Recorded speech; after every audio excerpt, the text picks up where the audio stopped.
Test, test. Hi there. Yeah, it is the FSR500 by FS Reborn, which is like a Piper, but not quite the same. That should be my audio sorted out. Do let me know if there's an issue there. Been a while since I've streamed, so of course everything needs reconfigured. And let me just do a few other bits and pieces and then I'll get the stream going properly.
Yeah, I was betering it. It's actually the main reason I've not been doing a lot of Yeah, I was streaming. betering it. It's actually the main reason I've not been doing a lot of streaming. betering it. Right, I know what's going on there. That should end that. I was watching my own stream for a second there.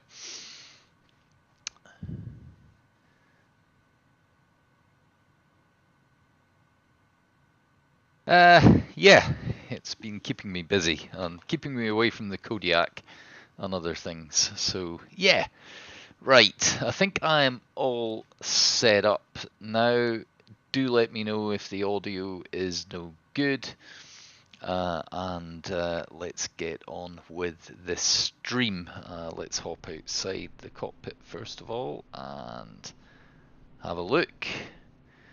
And today we are flying a FSR 500 by VATSIM Reborn. Very shortly going to launch, maybe even in 1 minute's time. It's going to launch on the Microsoft Flight Simulator Marketplace. It is a marketplace exclusive. That is the only place you can get this aircraft. And yeah, I was one of the beta testers for this aircraft. And I also helped Raoul, the lead dev, produce the manual. However, any mistakes that I make in this flight are entirely my own.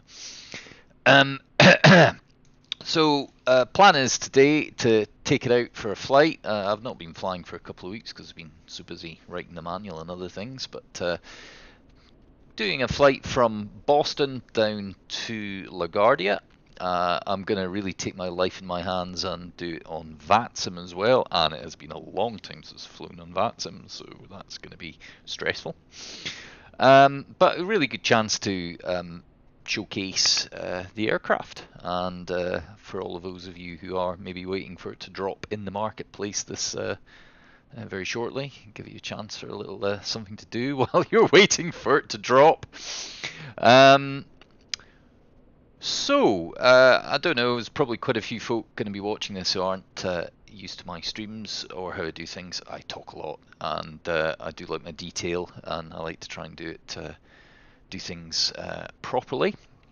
If you've got a question, type it up in the chat and I'll try and answer it. But if I don't spot it straight away, that's all right. But anyway, so let's talk about our routing today, and I'll pull up Volanta. That always is quite a good way of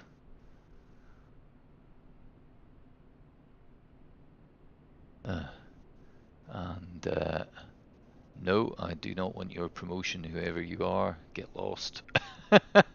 Oops, didn't mean to do that. Hey there, square flares. Abused butty, please go away. Anyway, right, I'm trying to. Right here, here we have Valanta, which is being laggy. I wonder why it's being so laggy. Just try and pull it down. So here's our routing from Boston down to LaGuardia. VATSIM coverage, we did have ground, tower and centre on for Boston. And it looks like we have, well, we've got JFK approach on, and we've got a tower there. That is, that's New Liberty Tower is on, but we'll see what we get when we get down to we get down there. Oh wow, 12 viewers. This is definitely a hi there, hi there, Clatton. Yeah, saw you posting on Discord earlier. Let's see if I can sort this. I know what's going on here. My Volanta is actually. There we go. That's better.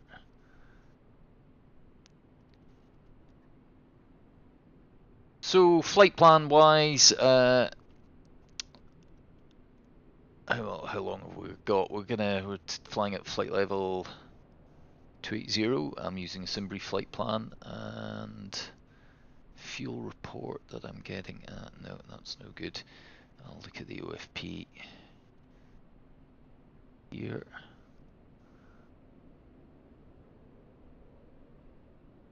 I'll just move this chat window. It's always in the way. Right. Okay. So ignore that. It's the wrong call sign. But yeah, flying as November 150 Bravo Bravo. And what have we got? We have got a block fuel of 736 pounds. Distance, ground distance 170 miles, 224 air. Average winds 263.59, -2 in the ISA. It's calculating 283 average burn pounds per hour.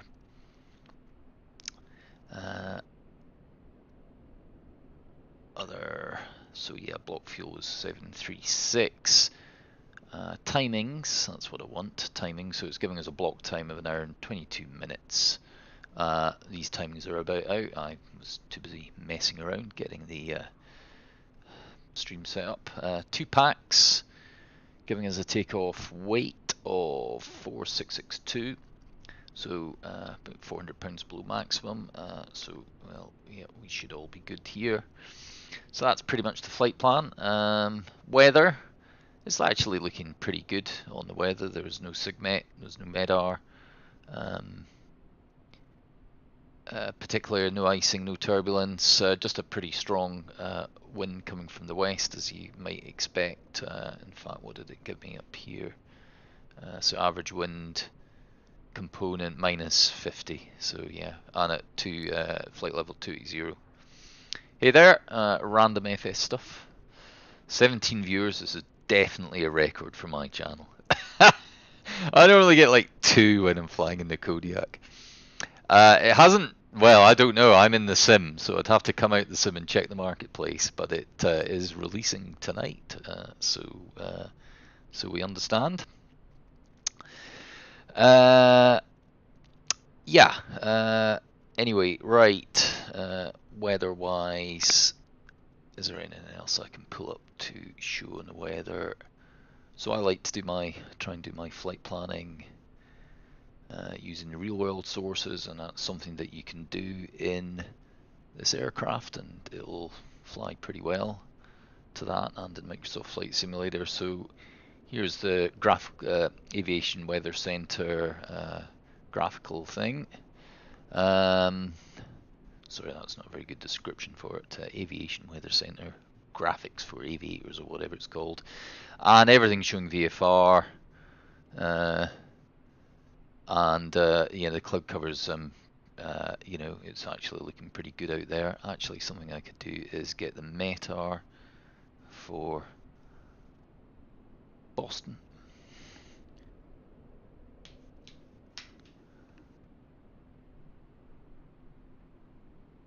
Let's get the full METAR up. So what have we got? VFR 2908, no ceiling, 10 miles visibility. It's looking pretty sweet out there. And altimeter 3042. Just going to make a note of that. And I did pick up the digital 8TIS, which was whiskey. It's probably changed by now, and that was giving me the same. I'll check that on vPilot in a minute before I get going. Anyway, so there's our MEDAR. 8 degrees outside air temperature, right. Okay, so that's our routing, that's our weather, no factors on that. Let's get back to, come on, Galanta playing silly. See if we can, come on Galanta.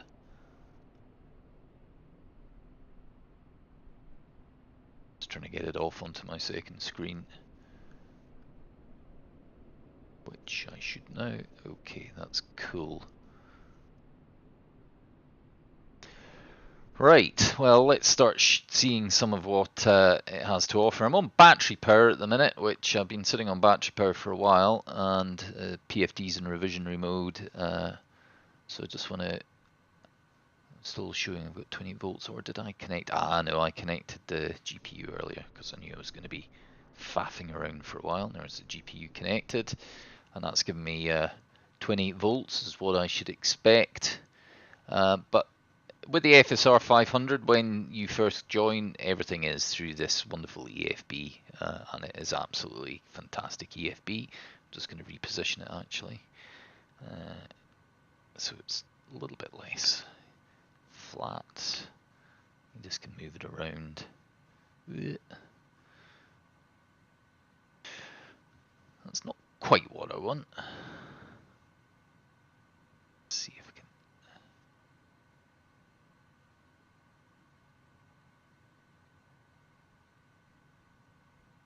Why is it being? It's normally not as fiddly as this to get the click spot. Anyway, so this is what SimBrief. I've already uploaded my flight plan through the sort of native SimBrief integration, so it's loaded in my flight plan. In fact, I should have shown you this: 170 nautical miles, 736. I've got the OFP here as well if I want it, but I tend to have it on my second screen. And then I've got my departure MEDAR as well. I'm getting, and it's also telling me let's go back. 22 right, and it's giving me information on 22 right, and there's the MEDAR and the TAF as well. And I've also got my arrival at LaGuardia. So what's it saying for LaGuardia? 2908, 10 standard miles. Yeah, it's nice at LaGuardia as well. Okay, and I've got a Navigraph account, so I've been able to synchronize my Navigraph charts. And there's my position at the general aviation ramp here at Boston, up by Signature, up in the northwest. So for my taxi, I'm probably going to come out here onto Bravo. I'd expect it's probably going to be Bravo November, cross 15 right, November, and let's see if he gives me an intersection, November 1, November 2. We'll see what that is. There's no departure. I've not, in the SimBrief flight plan, didn't give me a departure, a SID. So we'll see if I do get a SID when I cough my clearance. Right. I wonder why I'm showing so much fuel. That must be, that's probably from the last time I flew actually. So just open up the cabin door there. And we've got 2 passengers. I don't particularly want Pax 1 sitting beside me, so I'm going to put them in the back.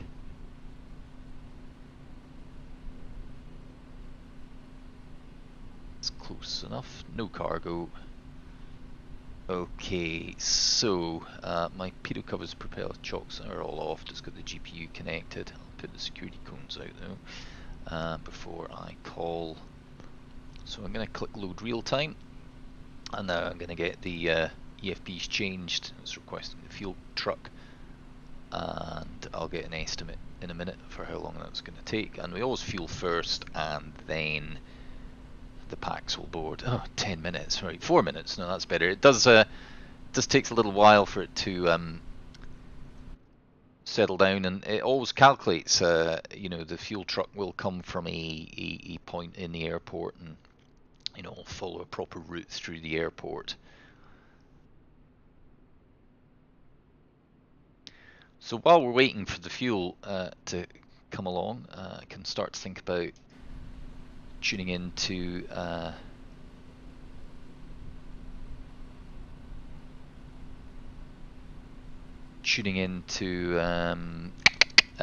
the Boston ground.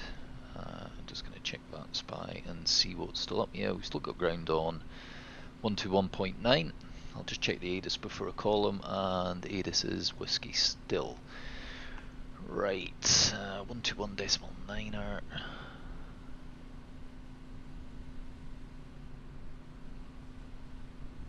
Just gonna pop the avionics on.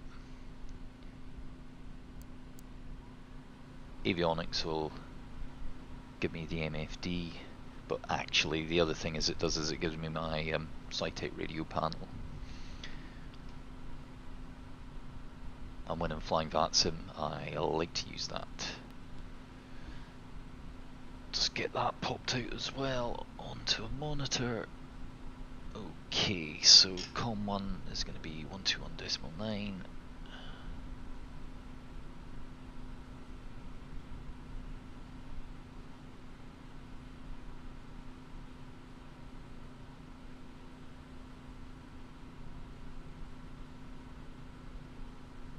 And C121.9 showing there. Just check the audio panel. Yeah, I'm on COM1. And yeah, COM1. Okay, I'm just gonna do a radio check.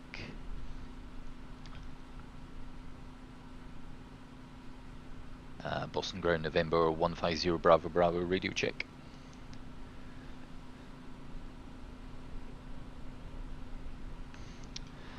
Have you 5x5 as well, November 15 Bravo Bravo. Okay, I don't know how loud that was for you guys, but that was very loud for me, so I'm just going to turn that volume down a bit.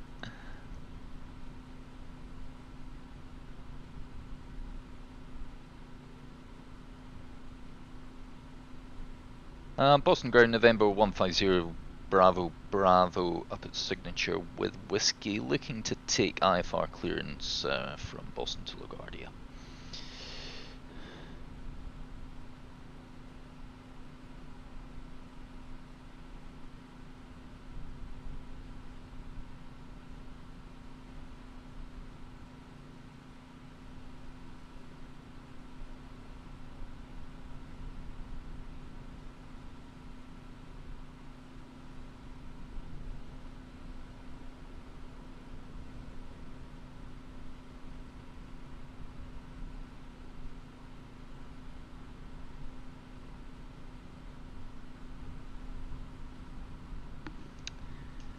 So November 150 Bravo Bravo is cleared to LaGuardia via the Logan 4 departure,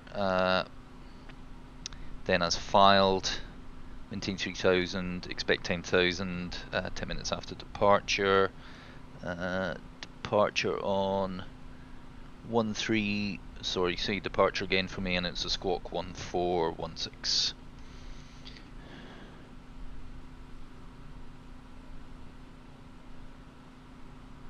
Departure frequency 133.0, November 150 Bravo Bravo.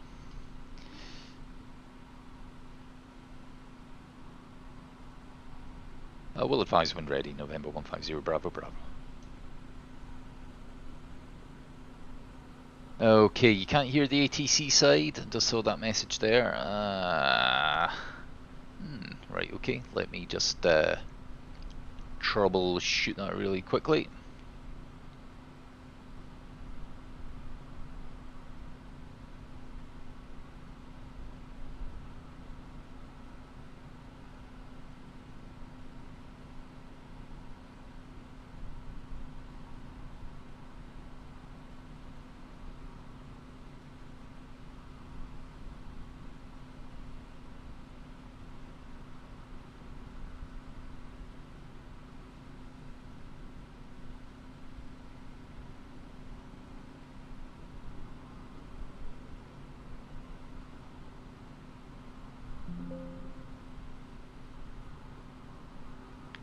Yeah, just bear with me a second, folks. I'm just getting the audio source sorted out. Audio output capture, source.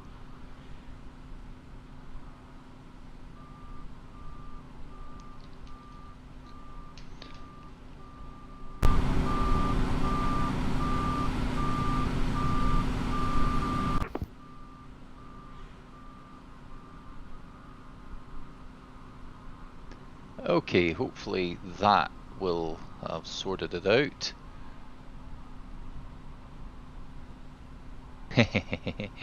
Yeah, and you baby FSR. Right, okay. Do let me know if you can't hear the ATC side though, but I think I have got that audio issue sorted out. Boston ground, Cessna 255 Juliet, radio check. Right. Cessna 255 Juliet, Boston ground, loud and clear. Getting the. Awesome, thank you. You're welcome. And just like that, I got $1.50. And now I'm looking for my checklists. Okay, it comes with. Yay, good. Yeah, it was Streamlabs had dropped the audio source. Good evening, Boston ground. JetBlue 1520 with you. Gates Charlie 20 with 8 is switching on board requesting touchdown to Alpha possible. JetBlue 1520, Boston ground, switch back on Alpha is approved, facing west, do not block, taxiway November. I'm going to drop the ATC. Roger, push back onto Alpha is approved, facing west, do not block, taxiway November. Just while I'm talking through this. So yeah, these are all interactive checklists. You can use these, fully mirror what the paper checklists in the manual are going to be and everything else, so really comprehensive. You're going to forgive me if I use paper checklists just now. It's a little bit easier for me when I'm streaming and on VATSIM at the same time as well. Okay. Am I allowed to taxi to the gate? Canada 997, I hope so, otherwise your passenger would be... Now then, see that fuel imbalance? That is because the fuel truck has arrived and he is fueling the aircraft, or he's probably just finished fueling the aircraft, and you get an imbalance whilst he is doing that. You can see the he was actually taking fuel out. So status is he's disconnecting the hose, and then once he's done that, I can get the passengers and summon them. So this is why it's quite good having the GPU on, because if I was just to be sitting here, right, okay, so the passengers are now boarding the vehicle, that's cool. I've got the door open and the security cone's out. We've got our ADC clearance. Yeah, I'm just going to check the routing. Yeah, so it's, you can load it, you can have it refuel instantly if that's what you prefer. Yeah, if you go for the real time, I mean, and how long that'll take will depend on where the fuel truck has to come from. Okay, so I'm just gonna. Uniform Alpha Mike 395, advise ready for taxi. Push back out. No, I didn't want that. What's it doing?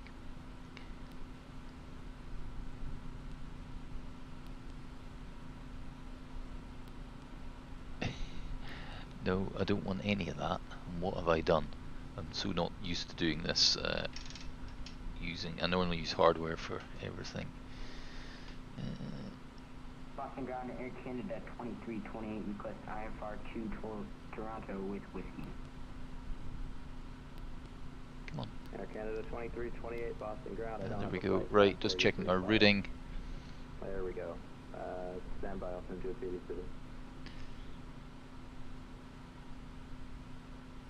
Just making sure it's all what I expect. Yeah, that's good. Now he gave me the Logan 4, didn't he? So I'd better put in a procedure like the departure Logan 4.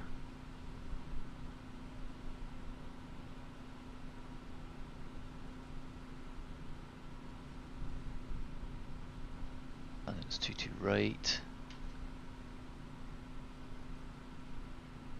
Just gonna pull up the chart. Well, I can do it on the EFB so you can see it. So charts.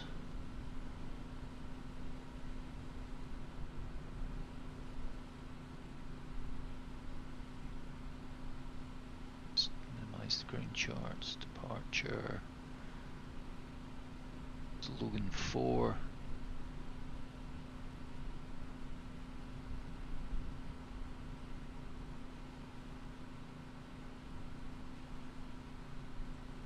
Yeah, it's a typical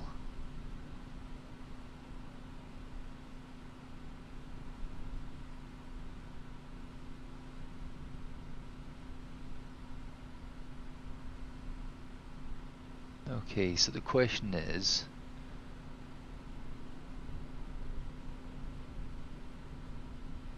right, runway 22 right, 300, 10 standard lower. Right, doesn't really help me much. 22 right, climbing, left turn heading 140.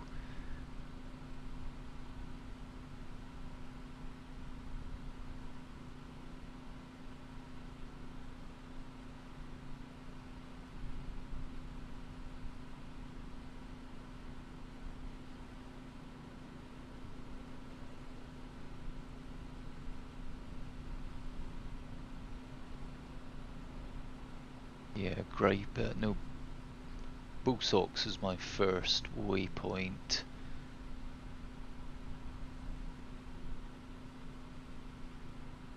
See if it has it as a transition there. Socks, no. Yeah, well, I'll just expect vectors until they take me over. Okay. And Boston ground, JetBlue 1520, ready taxi 22 right. Right, just go back to ground charts.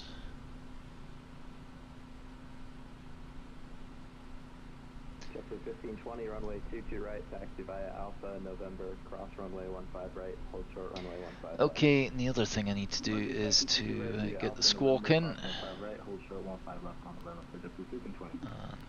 so we got a squawk of 1416. 6. Okay, I'm going to put it on. It's 1416, one in an altitude mode. And he gave me an initial of 3000, so I'm just going to select 3000. The altimeter was 3042.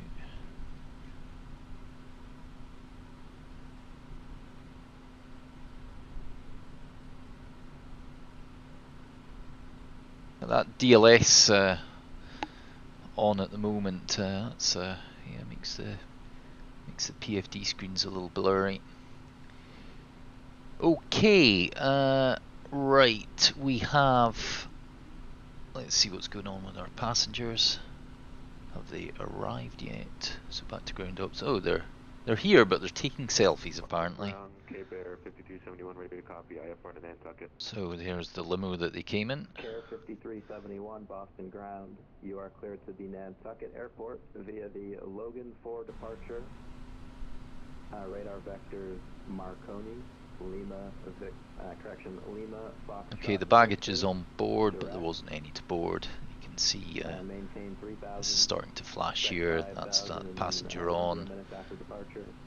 Departure frequency 133.0, squawk 5364.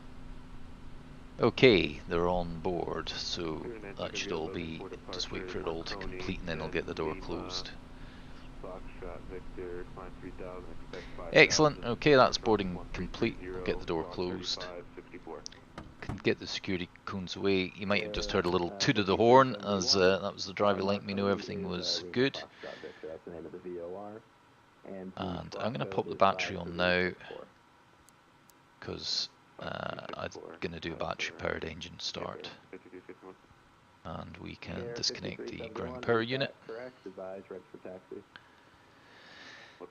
Okay, we're now ready for our before starting engine checklist. So passengers boarded, doors closed and latched, electrical switches are, well, they're not all off. Cabin climate control verified off. Circuit breakers, I did check earlier, they were all pushed. Cabin comfort, ECS cabin comfort, that's the pressurization system here, that is off. Parking brake is on, that's parking brake here. Bleed air lever is pulled, which is off. Now turning the throttle quadrant, the manual override lever is off, the throttle, I'll just get it in idle.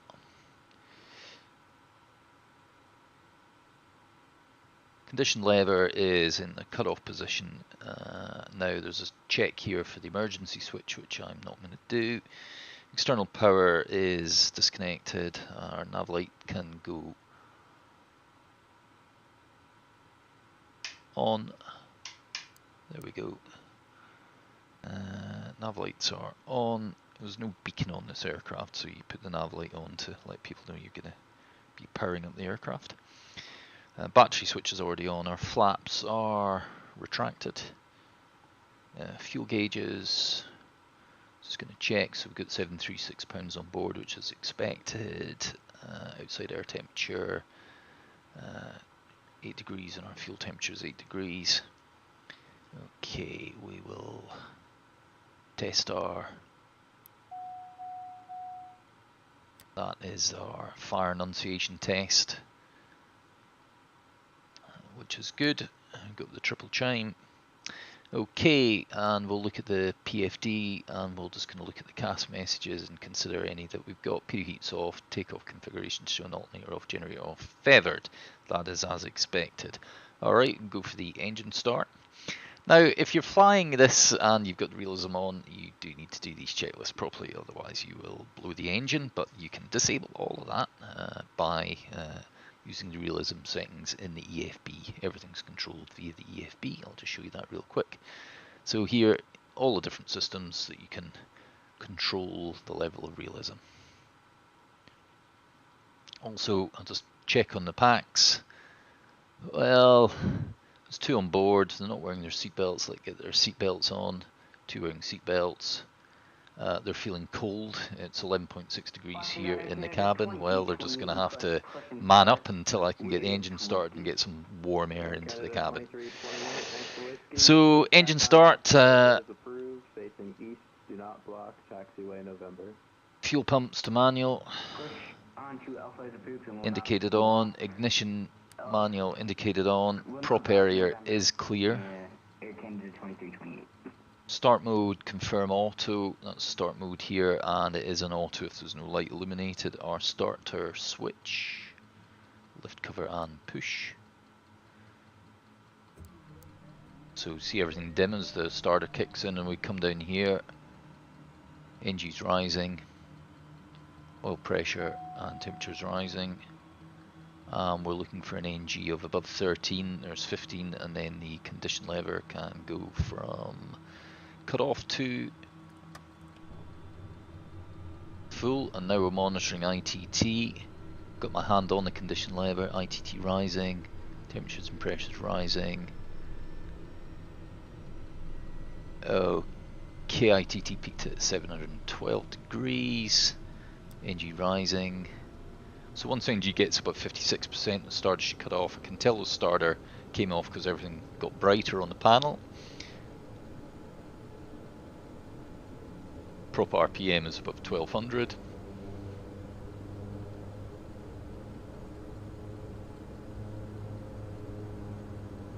Just the way I've got my throttle configured. Yeah, that's it, just beta there. Okay. And it will idle at 142 pounds on the ground. It produces more power on the ground.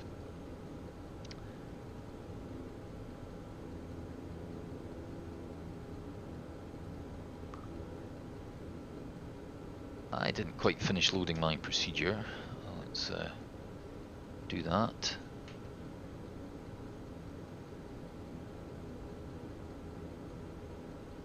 Yeah, there we've got it. Loaded and showing.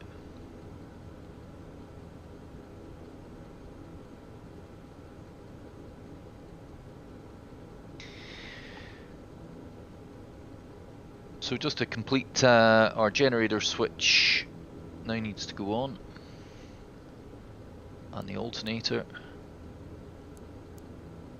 And we'll just check what's that showing now. I should be getting 28 volts, yeah, and I've got 41 amps on, split across the two. Okay, our ignition can now go off, and our fuel pumps to auto.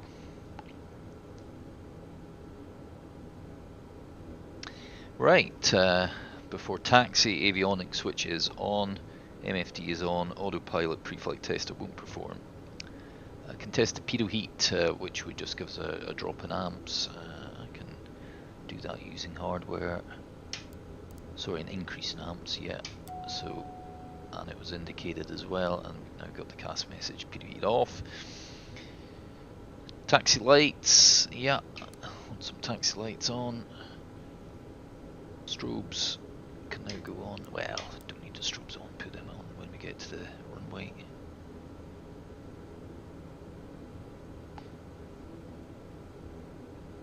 Okay, climate cabin control. This is where we can now start to get some warm air off. Actually, what I'm going to do is put the bleed in and put the pressurization system to norm. That'll start to feed warm air in. We'll put the air conditioning on. We'll put it on low, and we'll put it is in auto mode, but we want to change this so it starts putting in some warm air into the cabin. Saying 13 degrees, starting to go up, yeah. So I can now kind of almost forget about the oil. I'll need to pull it down, but that will warm the cabin now to a good temperature for the passengers, so they shouldn't complain too much. Okay, radio and avionics. Well, our squawk is set, our altitude is set. Our next frequency is going to be tower on 128.8, so I'm going to put that in. Standby on COM1.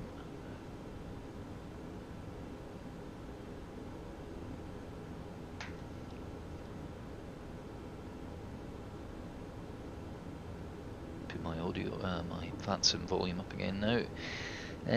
Flaps are retracted. Elevator trim is gonna make sure it's set in the takeoff range, which is here, and I always like to put a little bit, just a little bit of nose up. And rudder trim, important, that needs to be between 2 and 3, which is at the green mark here. There we go, there's 3 set. Bleed air is on, cabin pressure dump switch is verified. Shut, cabin comfort switch is norm, destination elevation is set, stall warning. Okay, perform stall warning test. Stall, stall, stall. Yep, stall. okay, tested. Standby flight instrument, it's not there yet. Altimeters are set, our parking brake, right, okay, well we're ready for taxi now. Boston Ground Air Canada 2328, request taxi 22 right with whiskey. Air Canada 2328, runway 22 right, taxi via Alpha, November, cross runway 15 right, hold short runway 15 left. Okay, we'll just... 22 right, via Alpha, November, cross 15 right, hold short 15 left. Air Canada 2328. we'll just let... X-ray Papa 9556. Major clearance, final altitude is going to be 10,000. Final altitude 10. Hello, 9556. Thank you, I'll put that in. I'm going to put in the next question. What was your call sign?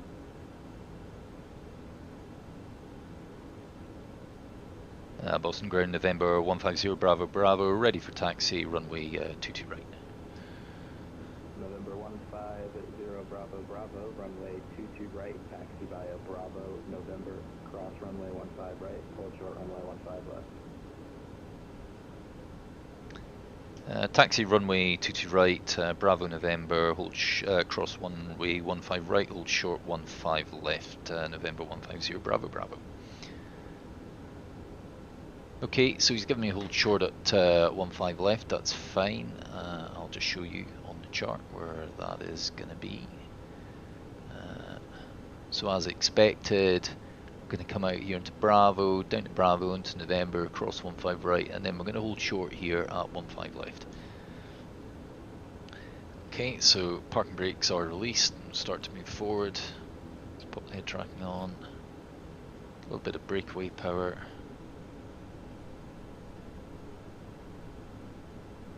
I'm not too familiar with this ramp, but I believe I can get onto Bravo if I just go ahead here. There's some green taxiway marks there. And I'll bring it down into Beta, which is going to be indicated on the PFD there, and you can hear the engine change tone as well. Okay, this is us on to Bravo. Boston ground southwest 488, stand Bravo 30 for push and start. Air Canada 2328, cross runway 15 left, monitor tower 128, plan in. Cross 15 left and we'll monitor tower 128.8. Air Canada 23. So I'm just using Beta mode. Beta mode to control my ground speed. I don't want to get it too high. It can run away from you pretty quickly. I have no idea what my model matching is like as well. It's probably all over the place. This is obviously only VATSIM traffic that I've got at the moment.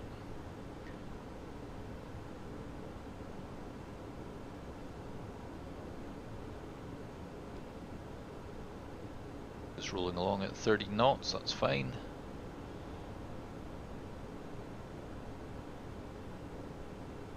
We put quite a lot of effort into the ground handling, but it's tricky in Microsoft Flight Simulator, particularly in strong winds.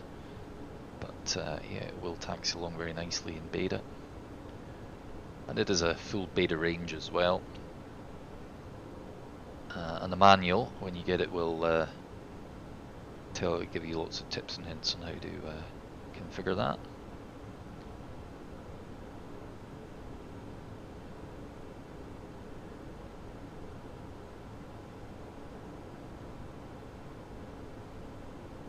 I feel like changing the graphics setting to take it off DLSS, because it's those MFDs and PFDs are really blurry. I don't normally use it. I was experimenting the other day. Okay, anyway, this is November coming up.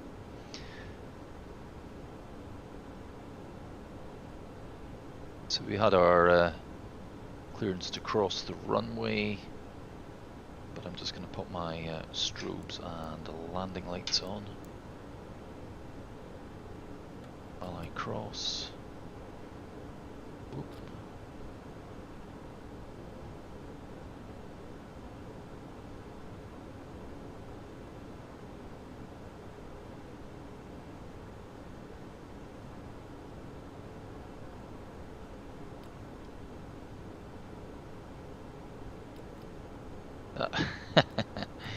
There is my exit. I can see some traffic up in front.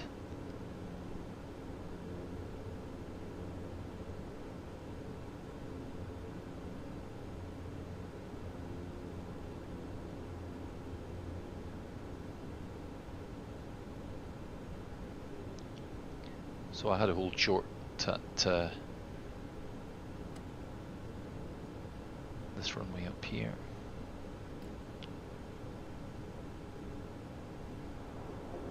It's popping it back down into Beta.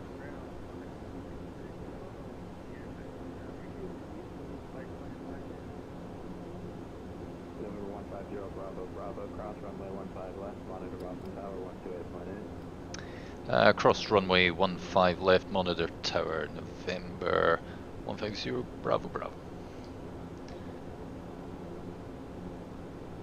Okay, so Walker 1656. Hello again. Yes, but you can also. okay, so I'm on a tower now. And November 150 Bravo, Bravo Boston Tower, good evening. Continue full length. Full length for November 150 Bravo Bravo, and good evening to you too. So he's giving me a full length departure, so I'll take it all the way up to, is it November 2? I was even a taxiway after November 2.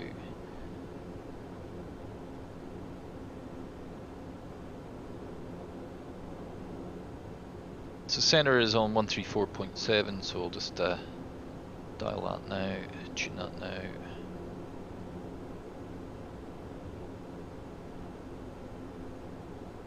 God, it's been so long since I've flown VATSIM. Been doing all this like VFR bush flying.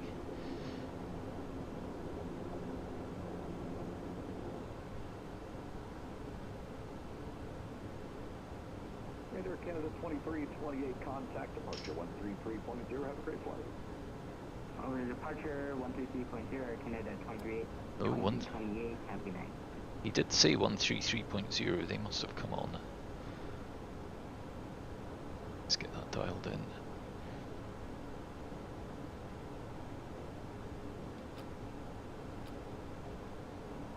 So we're not quite there yet.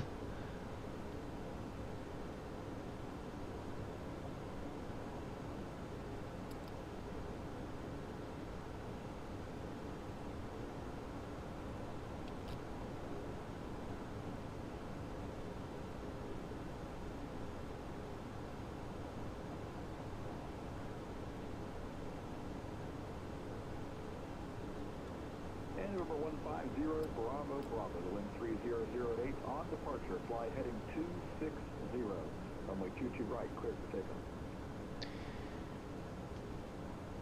takeoff. Fly heading 260 on departure, runway 22 right, cleared for takeoff, November 150 Bravo Bravo. Now then, but I do need to perform some run-up tests. Well, parking brake set, power lever. I'm going to skip these because we're on VATSIM. But normally now I'd be doing the overspeed governor test, reverse lockout test, and the generator load test. Okay, but at this point our fuel pumps want to go back on to manual and our igniters can go on. We take off flapless in a normal takeoff. The generators and alternators are on. Fuel temperatures within limits. Period heat can now go on. Sorry, I'm just using hardware now. Taxi light can go off. Landing lights on. Strobes are on. Nav lights on. Flight instruments are checked. Just going to put in a heading of 260.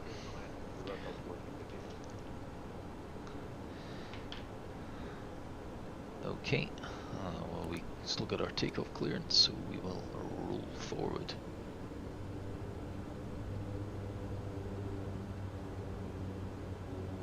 Yeah.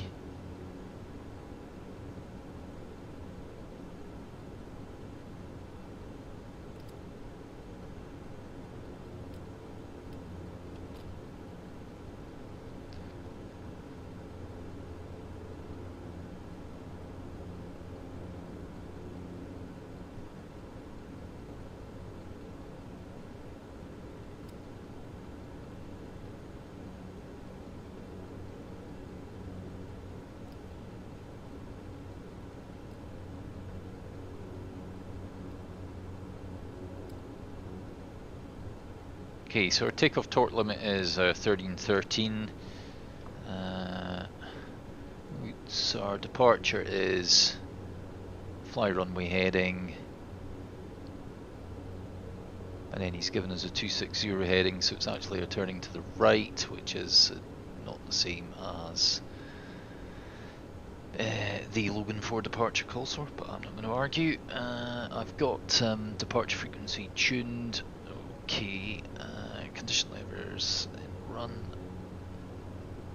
Okay, so that's all good to go. We're going to rotate at 85 knots.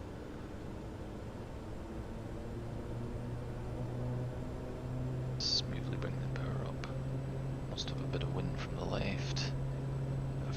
sorry, it's kind of weather vaning me that way. Actually using left rudder at the moment. Okay, at 60 knots. 85, rotate. Continue 4 lanes, southwest 48. Okay, positive rate, gear up.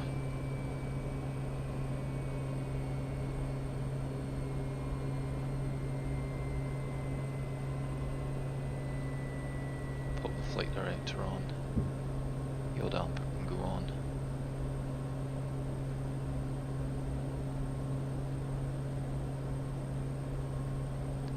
And it was a 160 heading.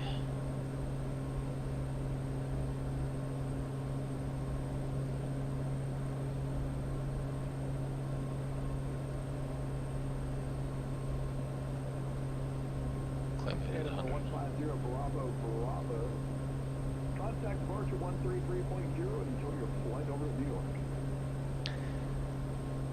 Over to departure on 133.0 and I will enjoy my evening. Thank you very much. November 150 Bravo Bravo.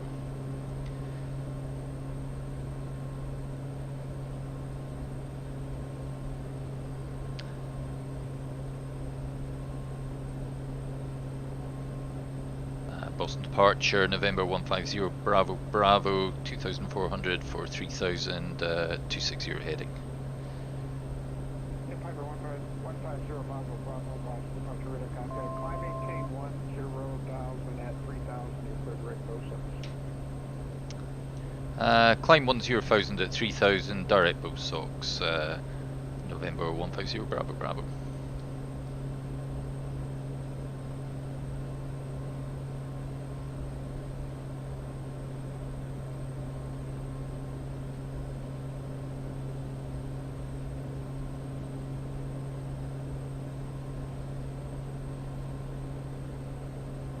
Okay, just getting things set up. I'm gonna sync the heading bug. I'm gonna pop the autopilot on now, just so we can get that direct set up. So, flight plan.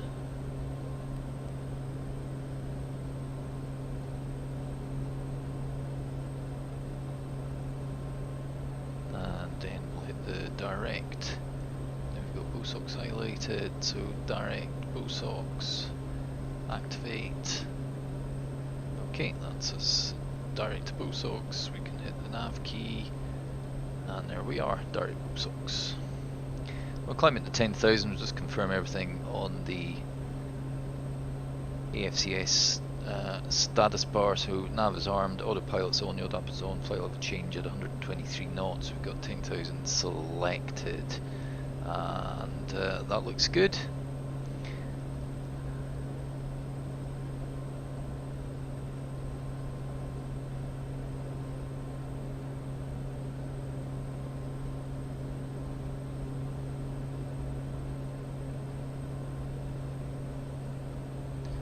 Just pop the flight plan out, zoom out, and our cruising altitude is 2,800, or flight level 280 I should say.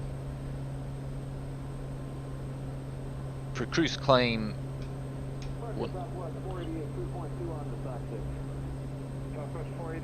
set 140, and climb power we will set 150. Okay, we will do our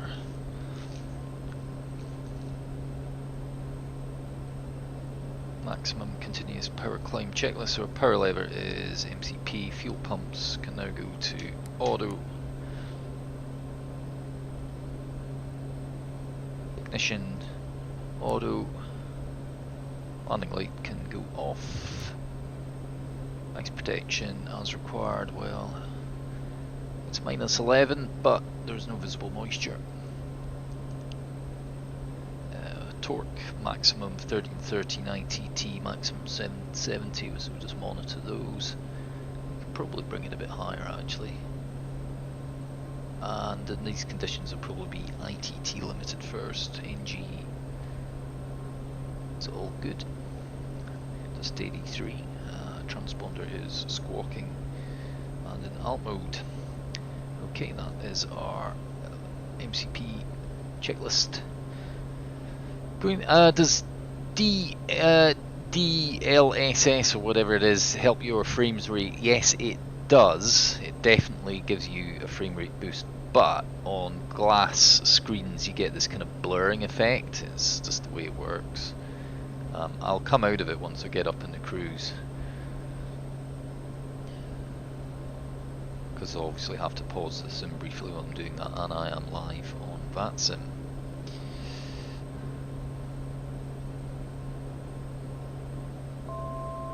Okay, we're at 10,000.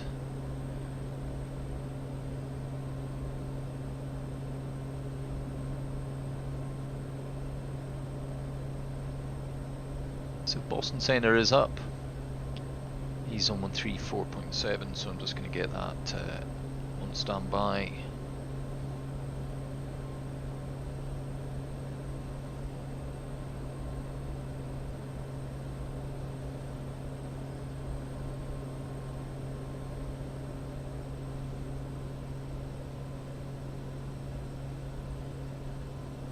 Departure, Sierra 5271 with you heading 250. Sierra 5271, Boston departure radar contact. And climb maintain 5,000 for now. Clear direct Marconi VR. Clear direct Marconi and up to 5,000 for Sierra 5271.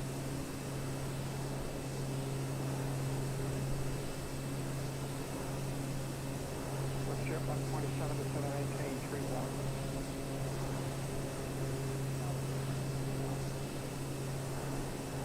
Southwest 488, contact Boston Center 134.7. 34.7 is what, Southwest 488.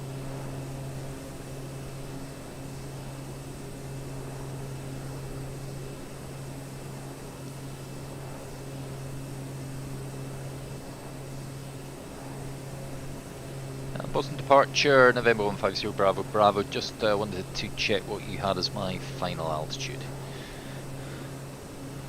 I have 10,000 feet for you.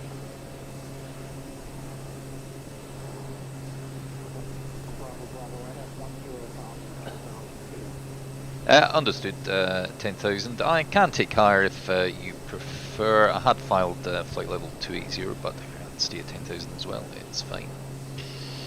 That's up to you. You tell me what you want, we'll send you on your way. Okay, I'll take flight level 280, November 150 Bravo Bravo. Okay, just confirm, did you say 300? Flight level 280, November 150 Bravo Bravo. Boy, I didn't get that close. Flight level 280, Roger, and so you climb maintain flight level 280. Climb and maintain flight level 280, November 150 Bravo Bravo. Okay, just so we can... I don't know why they gave me 10,000, they probably thought I was an unpressurized aircraft and I'd somehow made a mistake on my flight plan. Anyway, so I've selected 28,000 feet and I'm going to go in flight level change mode. So click FLC 5371, would you like to go direct Nantucket? and we will reduce that. Clear 5371, clear direct Nantucket, climb maintain 5,000. 240. Okay, and we'll just confirm that. So nav mode, direct Bosox, which is 7.8 miles, 148 knots. 28,000 selected. So you can see how blurry that all is there. Just what I'm now going to do is I'm really going to do a quick pause and come out of that. General options and try to remember what. Yeah, it's not that. TAA.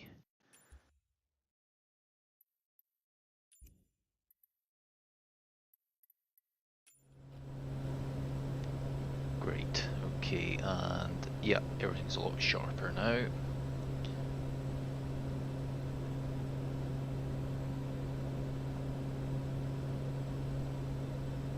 I had to drop the power there while I leveled out at 10,000, so I'll bring it back up. And we will monitor. Piper 150 Bravo Bravo, contact Boston Center now 134.7. Over to 134.7, Piper, November Bravo Bravo. WestJet 127, 7 miles from Wayne, turn right heading 190.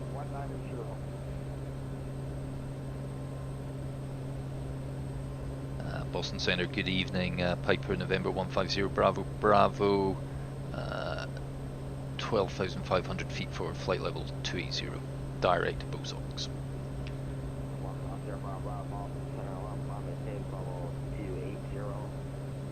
Climb maintain flight level 280, November 150 Bravo Bravo.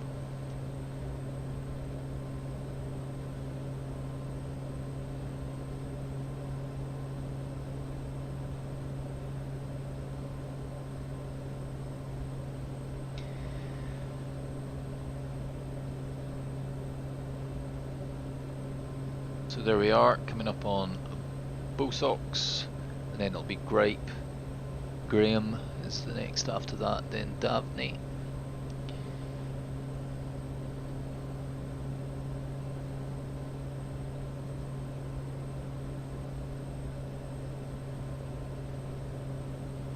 Okay, it's about this time I'm settled down into the cruise. I can think about the passengers. Okay, they're getting hungry and they're getting... Oh, first they were too cold, now they're too hot, so it's 24.3 in the cabin. So I'll bring that down to there, and that should get a little bit of a better. And we're getting hungry, so we'll give them, serve some snacks. And we've not really looked in the cabin yet. Can't actually see a lot at night. If I can find one of the click spots, there you go. That's cabin lighting on, and each seat has its own, and there's the folding table out with their food. Okay, that's us at Bosox.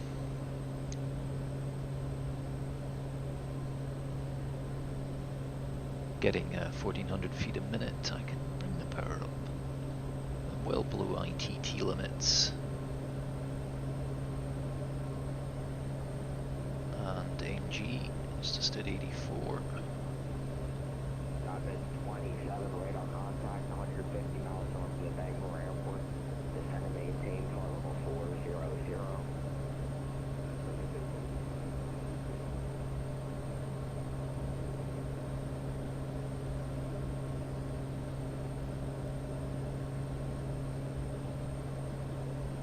One of the things I really like about the... wasn't planning to do a night flight, but it's just the way it panned out.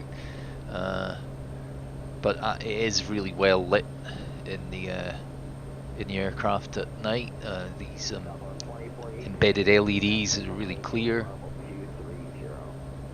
but you can dim everything through this control panel here. So no, does that increase? Yeah. So you can decrease things there. See, that's that overhead panel there. I'm just decreasing. That's the main instrument panel. Just dip it all down a bit. It's not quite so bright.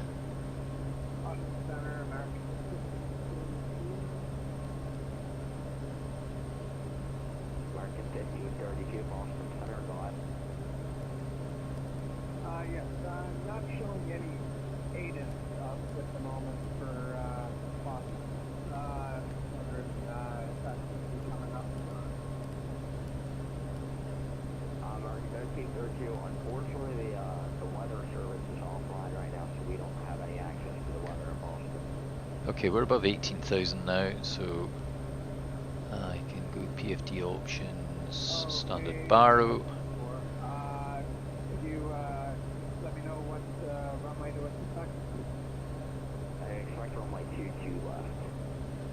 That makes sense. Okay, we'll expect that. There. So here's the thing as well about flying this aircraft, you are getting right up into the flight levels. 200.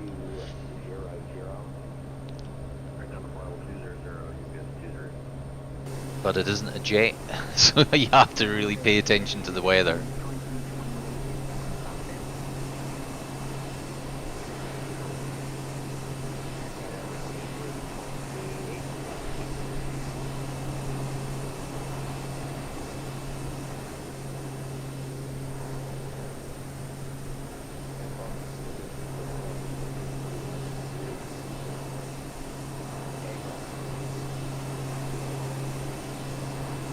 Well, you can't really see the lovely exterior model and the livery at the moment, but hey ho.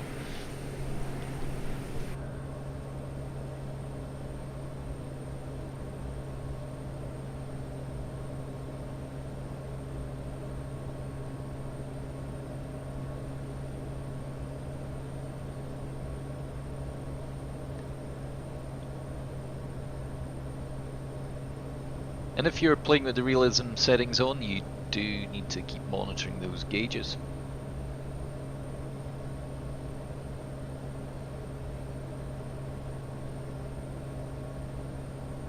Southwest 2048, proceed direct to Roebuck. Direct Roebuck, Southwest 2048.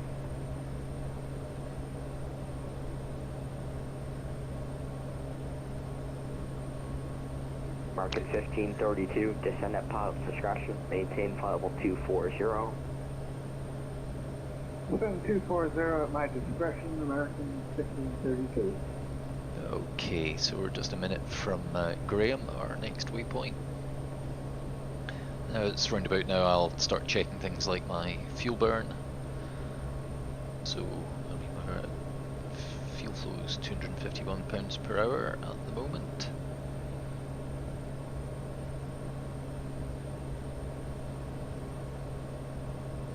Temperatures minus 14, and there are limits on the fuel temperature. See, they're getting thirsty now. Serve some coffee. Temperature's coming down nicely, 22. They're not complaining about the cabin temperature anymore. It's quite a narrow range. If it's too hot, they Good evening, climb and maintain flight level or too cold. I mean, it doesn't take much. It's only a couple of degrees is the sort of perfect, but that's like it is in reality.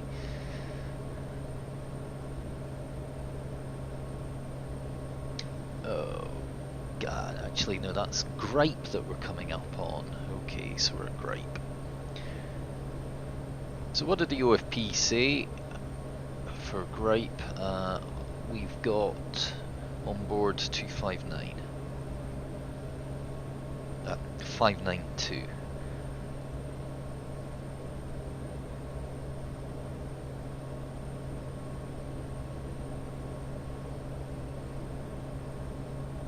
So Gripe, we're expecting 4547. Yeah, so I'm burning. It's because I'm not actually at maximum performance. American 328 looking for IFR clearance to Boston. So we've got more fuel than the OFP called for. Discord is saying it's out. Well, it probably is. I noticed all my viewers dropped off. I figured that was when it released. New York approach on 128.12. Sounds good. Have a good night. Thanks.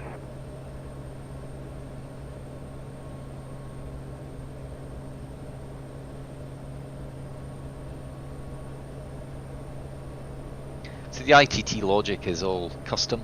It takes into account the atmospheric conditions, which I think was one of the hardest things to code. It was really challenging. Piece of some of the formula involved were really quite complicated.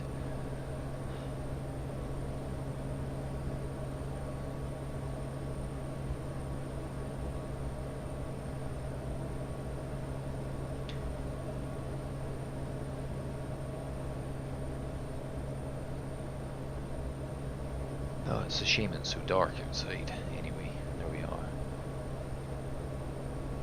Okay, now we're coming up on Graham.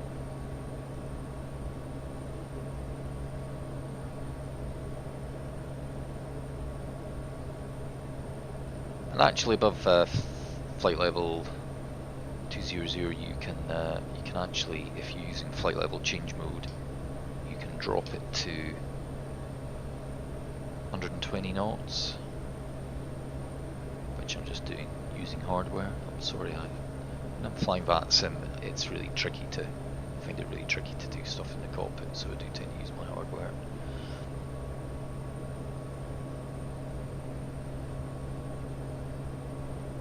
But just dropping it down to 120 knots will just give you that boost in climb performance as it starts to tail off as you get higher. And that'll get us up to 280.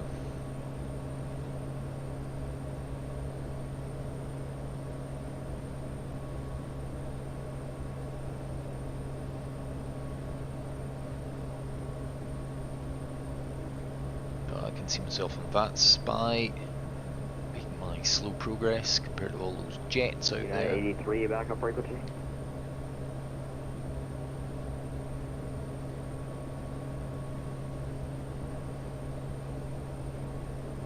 Delta 202 backup frequency. Okay, just 800 feet to go. I didn't set a timer when we were at my departure.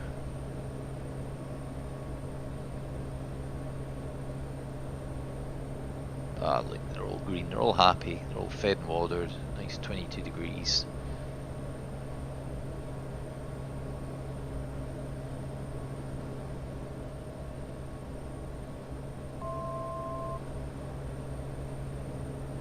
Now that little tone that you heard there, that is a custom mod that I made myself. It's not present in the G1000 NXI, the working title version. Let's see if we can get it into the release version, but that's something I've made myself using span.net, so don't be surprised if it's not there when you're flying it yourself. Delta 777 Boston Center, climb and maintain level 350. Okay, that's us at our cruise.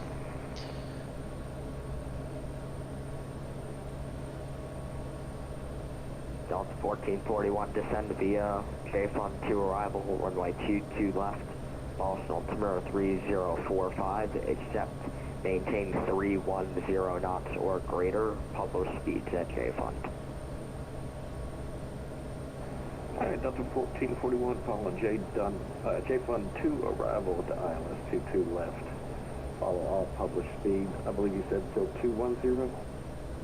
Delta 1441, so in your transition for now, maintain 310 knots or greater, and publish speeds at JFund. Copy that. 310 or greater till published speeds at JFund for Delta 1441. American 1532, same Mach number. 0.78 on the Mach. Yeah, it's definitely out. I'm just looking at the Discord and it's like gone nuts. Reduce to Mach 0.75, American 1542. United UPS 208. There's a lot of memes in the Discord. Oh dear, that's funny.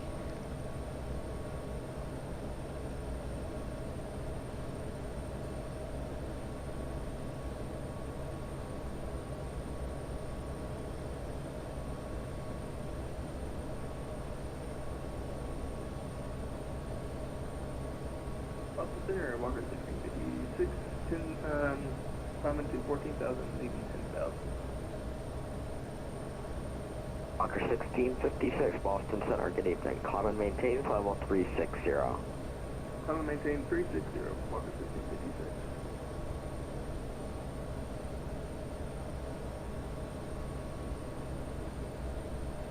I'm just sorry, I'm just reading all the stuff in the Discord. Descend and maintain level 340.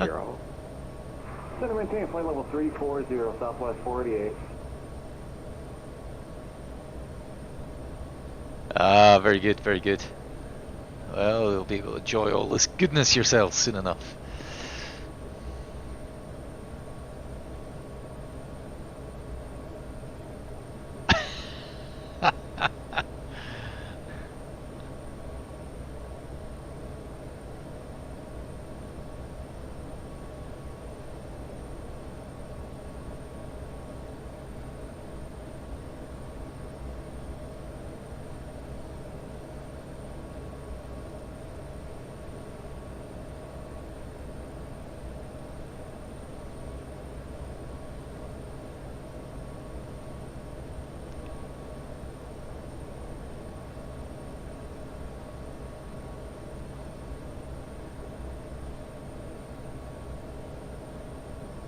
Yeah, there's a lot of celebrations on the Discord. That's great to see.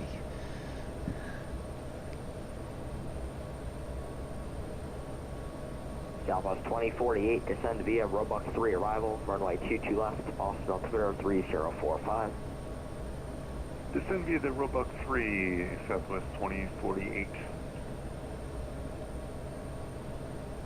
Mark 1532, descend via J-Fun 2 arrival, runway 22 left, Boston altimeter 3045. Descend via the J-Fun 2 arrival for runway 22 left, American 1532. American 1532 in the transition, maintain 270 knots, publish speeds at J-Fun. 270 in the transition. So we're making 260 true airspeed, which is pretty much exactly what I'd expect at this. In fact, we can check our. In fact, we're coming up on waypoint now. Southwest 2048, contact Boston approach at 133.0. So that was Davney. Over to approach 133.0. And we've got Southwest 200. 2048. Have a good night. We've got 552 at Davney fuel. 150 Bravo Bravo, descent across Bridgeport at 8,000, Stewart altimeter 3042.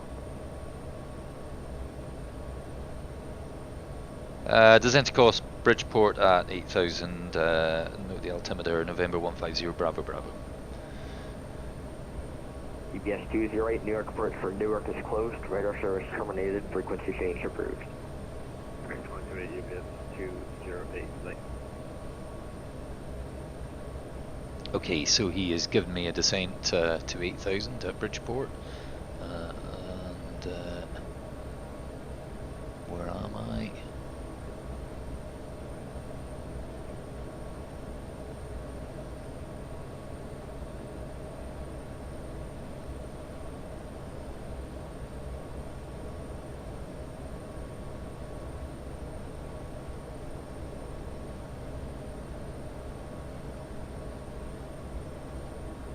Bridgeport, okay.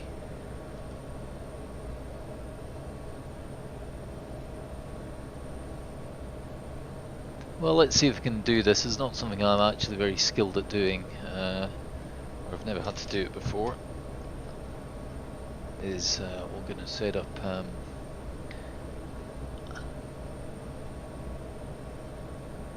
Bridgeport. There's Bridgeport. We want. 83, Boston Center, welcome back. Descend and maintain flight level 220. Descend and maintain flight level 220, ready 80. 1,000. It's not saying.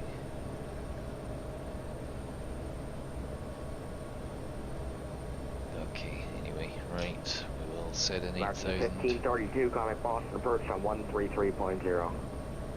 330, American 1532, bye-bye.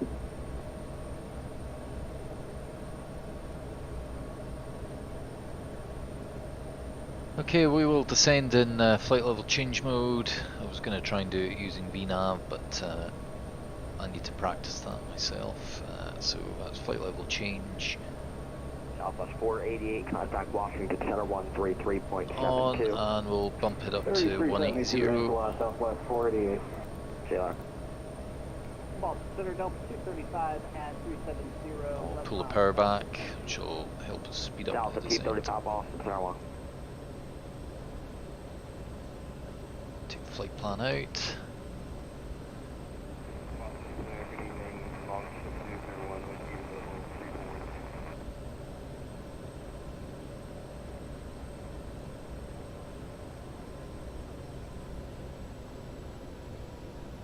So you don't have to worry about shock cooling in the same way as you would in a piston.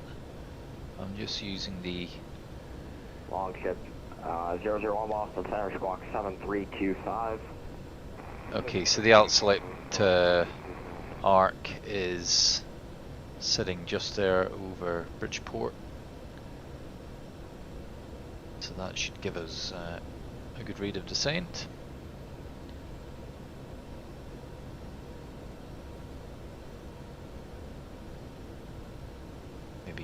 back a bit further, back to 600 foot-pound.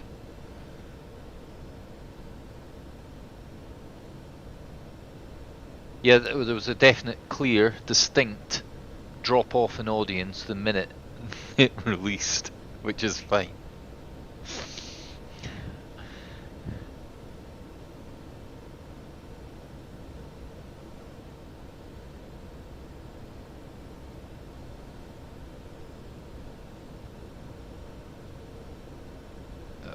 Okay, arrival, MEDAR.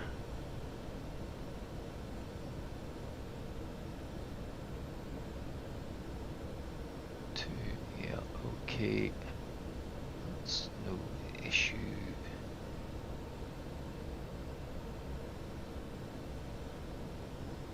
I'll get the real world ATIS, but I imagine I'll be landing runway 22 at LaGuardia. Can't remember if I've got scenery for LaGuardia or not. I think I do, but I can't remember.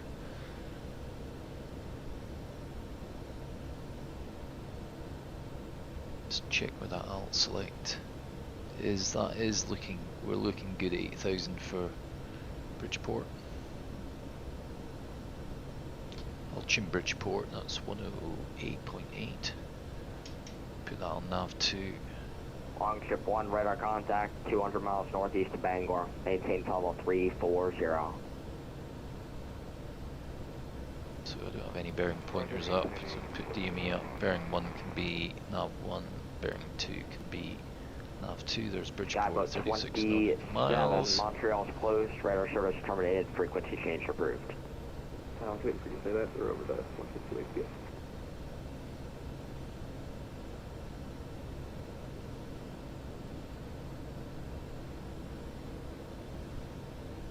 Boston Center, row 52 is climbing through 13,000 for 14,000 direct pass.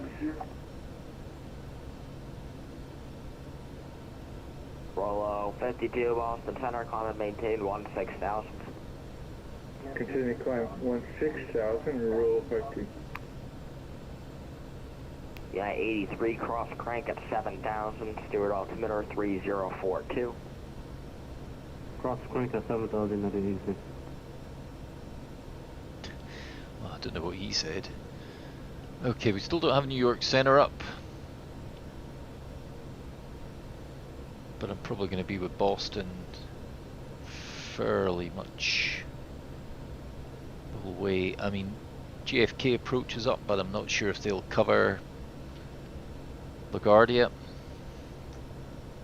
I'll find out. I'll just make a note of their frequency though. They're on 128.125.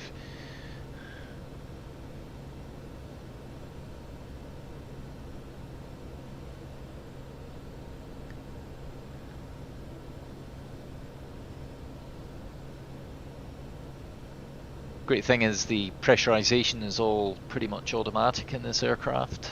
Just have to have the correct destination elevation set, and the destination elevation is 21 feet at the minute, which is pretty sea level, which is LaGuardia. That'll change though when I put in the minimums. I'm gonna have to think about getting that D-ATIS.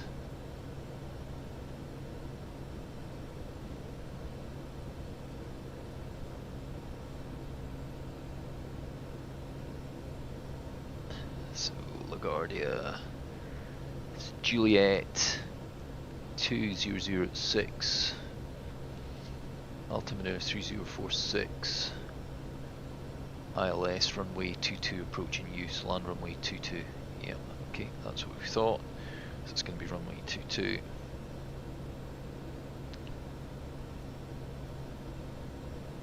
I'll get that chart up.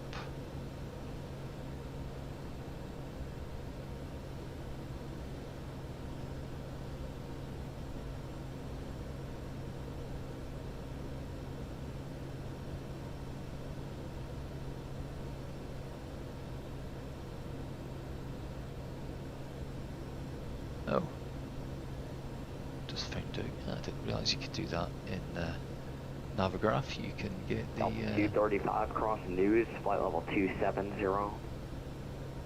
Cross news at flight level 270. 270 at Delta 2.5. Boston Center, good evening, Shamrock 272, climbing 14,000 out of 13,500. Shamrock 272, Boston Center, common maintain level 220.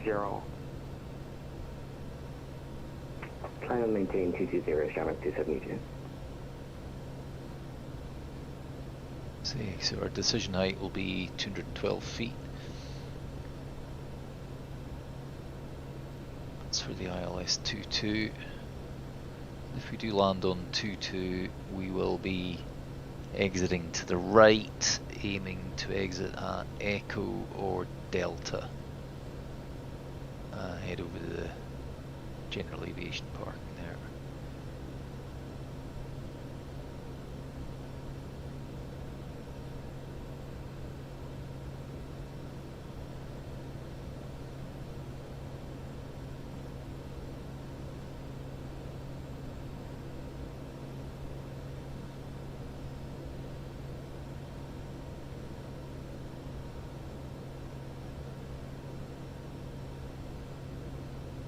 Uh, 83 New York approach from Newark is closed. Radar service terminated. Frequency change approved. Switch to approve another 82.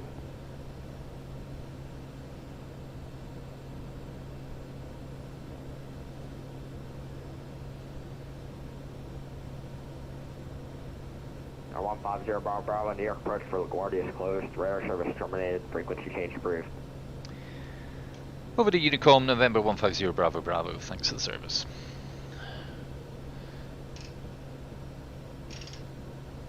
Okay, that answers that question. And we are below 18,000 feet. Delta 752, descend at Palace discretion, maintain level 240.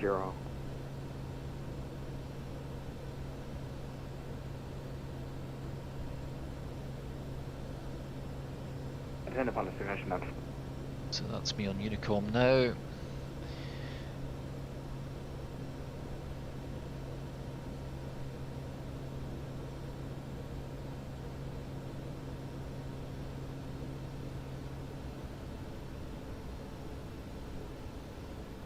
Just going to increase my rate of descent so I hit that Bridgeport at 8,000.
Well, if I get pinged,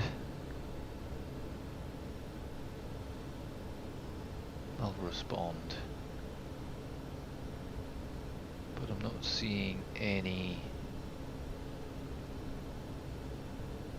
ADC for me now. The altimeter was 3042, which I need to set.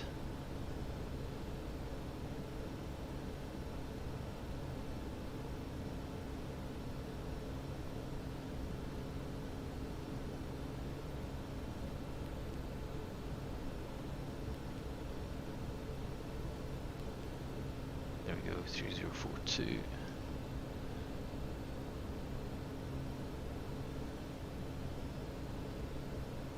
It looks like we're going to hit Bridgeport at 8,000. Now if we're coming in ILS runway 22, let's get that procedure loaded up now. So hit the procedure key. Using the FMS selector, we're gonna select approach. And there we want ILS 22. And we will take what human looks like. Can't quite see. I'll go to human. Minimums. Barrow 200. Okay, we'll load that. Okay.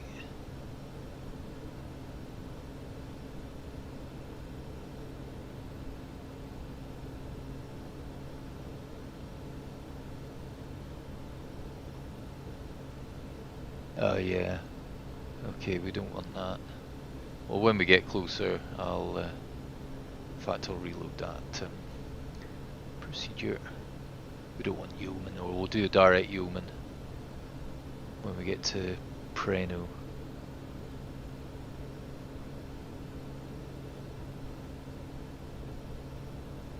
Someone's hurting my frame rates tonight. I think it's the fact that I'm streaming and on VATSIM at the same time. But we are going to hit Bridgeport at 8,000 without using VNAV.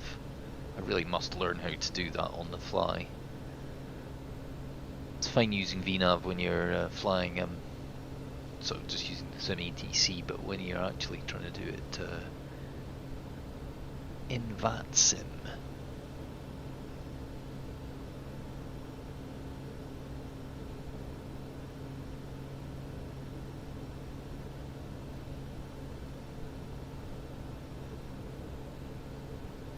Okay, this is coming up. Now our platform altitude, we want to be at 3,000 at Yeoman, so we'll put in 3,000.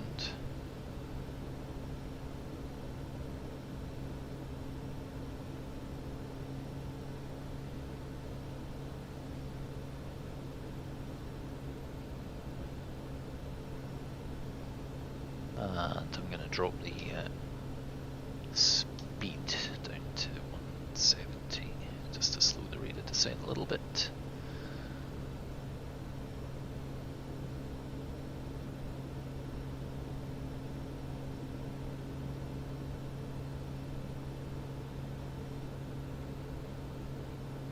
Okay, that's us heading to Preno. Oh, I don't want that.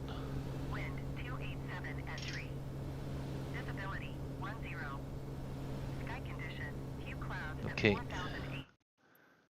to go to general options, sound,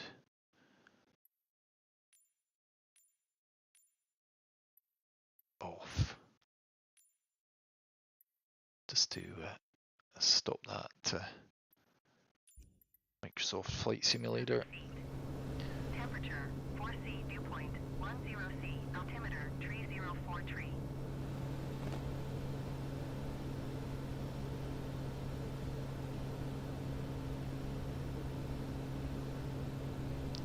So just going to brief my approach.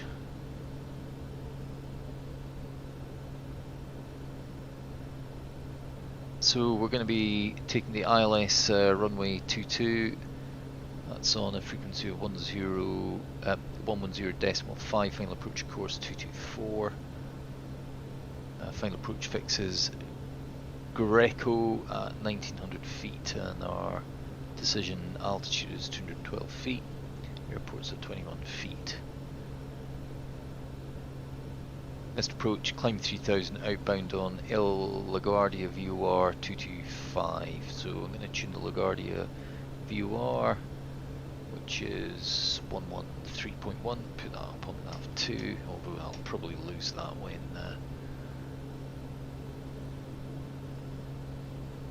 it does the auto switch. Okay, LaGuardia radial 225 to Proud. Intersection DME 11 from LaGuardia VOR and hold, climb and hold to 3000, so it's basically climb out to Proud at 3000. So Greco at 1900, that's our FAF.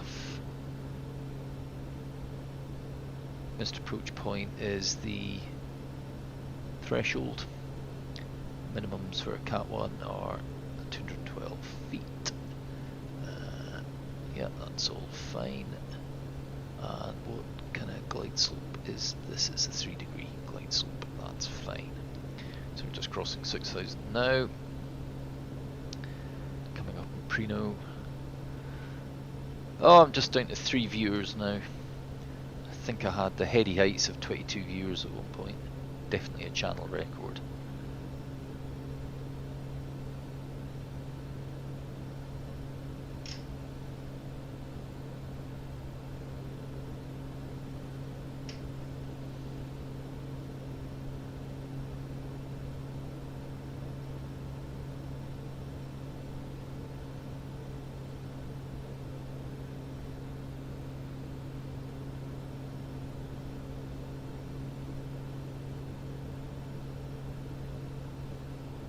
So I'm going to hit flight plan,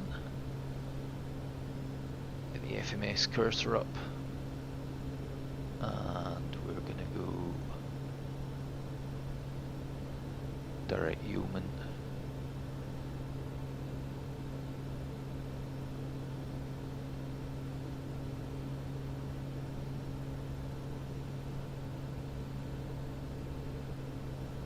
And that should sort out that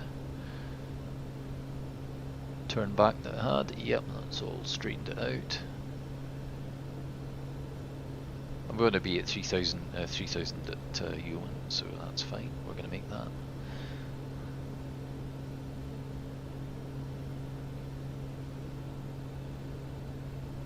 Not a lot of traffic. Looks like something's. Oh, very good. Sitting in your own way.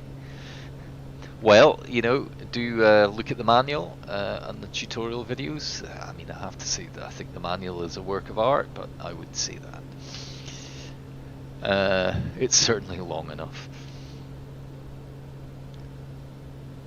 You can go, you got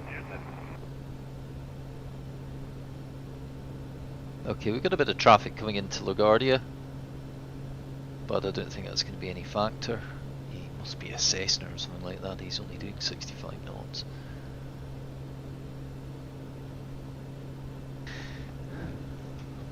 Some checklists. Well, our descent, windshield heat was defog not required, ice protection was required, power lever was set to the desired torque, our altimeter is set, destination elevation is set. Are you on the roll?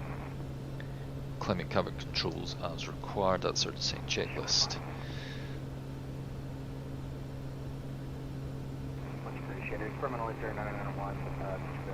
Okay, 1,000 to go to our 3,000 with our Yeoman.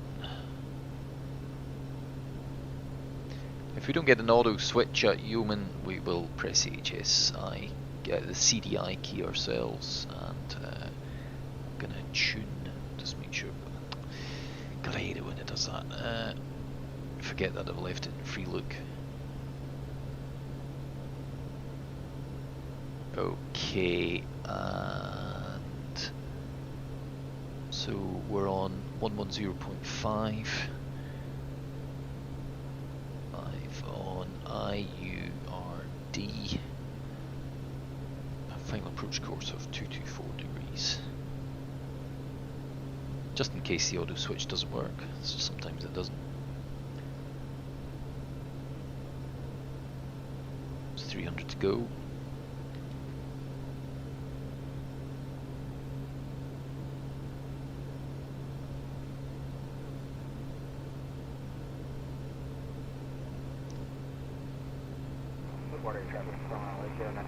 Departing airspace to the west, going to the skyline route southbound on the west bank of the West River, VFR 1003. Okay, so there's a bit of traffic at LaGuardia. I just realised I've been flying along with my rudder trim in all this time, so I'm going to take that out. You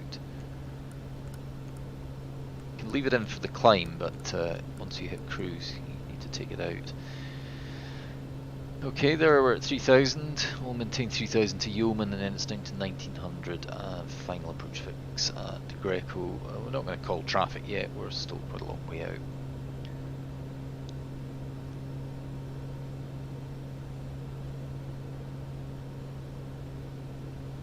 20 miles to LaGuardia now on the DME. So we'll just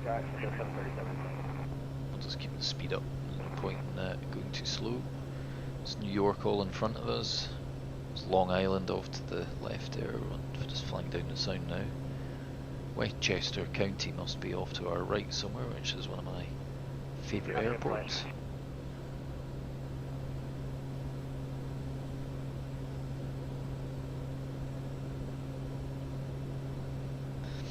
I mean, I think I saw one comment about, oh, it's just stock avionics. Well, it's not stock avionics. I mean, it's got all the customization here. There's a lot of customization behind the scene as well. But apart from anything else, even if it didn't have that, the working title G1000 NXI is, for stock avionics, it is incredible.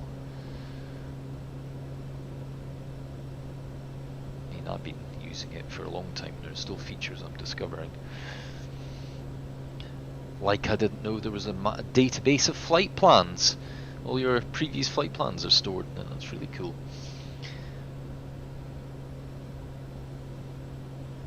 Okay, I'll start calling traffic at Yeoman.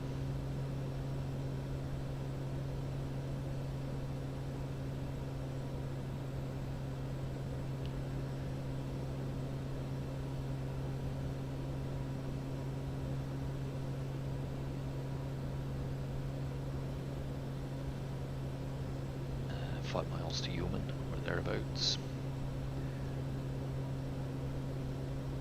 I think I can see a LaGuardia off in the distance.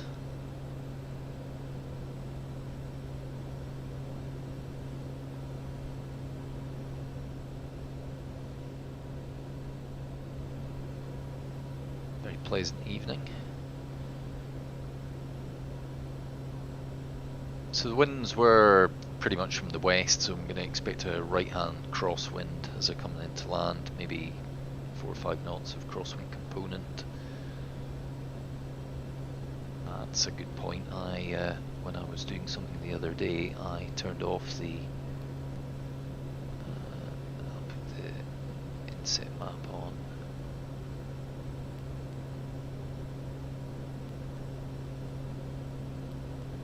Wind. Is it? Yeah, option 1, that shows you the component vectors.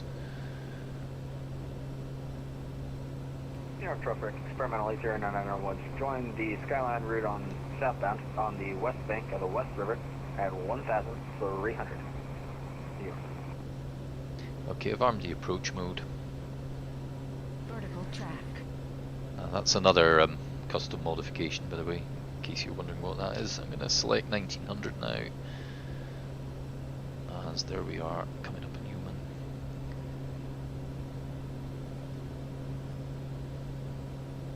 LaGuardia traffic, Piper Meridian, Piper Meridian November 150 Bravo Bravo, 3000 at Yeoman, inbound ILS runway 22 LaGuardia traffic. Okay, there's the auto switch, localizer is captured. Glide slope is armed. There's the diamond coming down, and that's 10 DME. Okay, we can now start to go through our approach checklist. For landing, approach check, autopilot will disengage below 100 knots. Fuel pumps can now go to manual. Igniters manual. Fuel quantity and balance is checked. 490 on board, that's plenty. Seats, armrests and belts adjusted and locked. We're a bit far out for our landing gear, but we do want to slow it down, get it under 168 knots.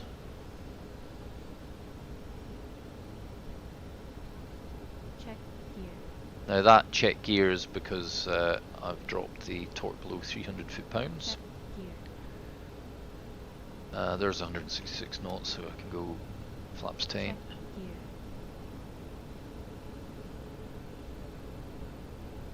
LaGuardia traffic, Piping Meridian, November 150 Bravo Bravo, fully established ILS runway 22, LaGuardia traffic.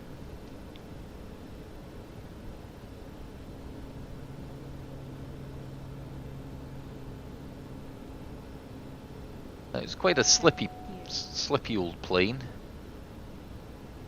So if you're having trouble slowing down, what you can do is, what are we at now? 5 nautical miles. I'm going to put the gear down now, quite far out, but it'll help slow the aircraft. And our VREF is 85 knots.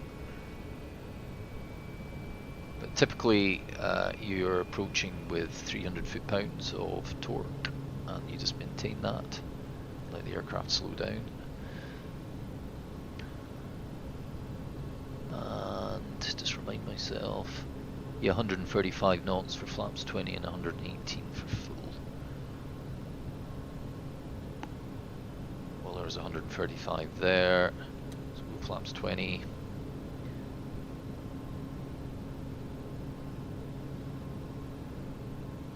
I'll probably take the altimeter off at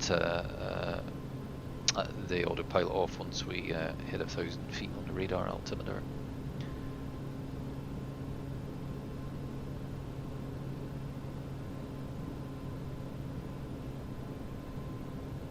And we're just coming into the white arc now, so we can go full flaps. Get ourselves fully configured for landing. There's 910. Autopilot and yaw damper off. LaGuardia traffic, Piping Meridian, November 150 Bravo Bravo. Final to land, runway 22, LaGuardia traffic.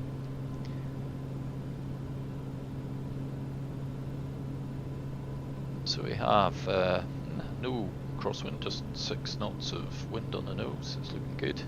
Flight slope's good. Localizer's good. 95 knots is good for now. Just don't let it drop down too much. Okay, glide slope's good. Speed is a little fast.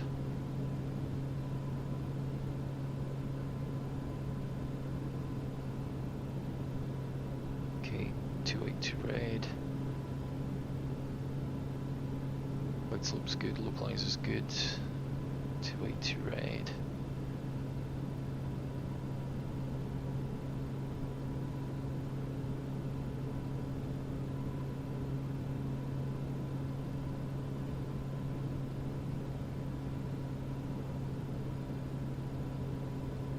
So we're coming up on minimums. Minimums.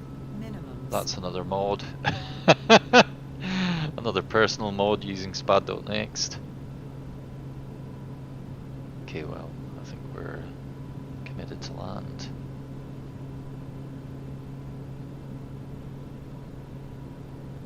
"90 knots, a little fast coming over threshold, pulling the power back.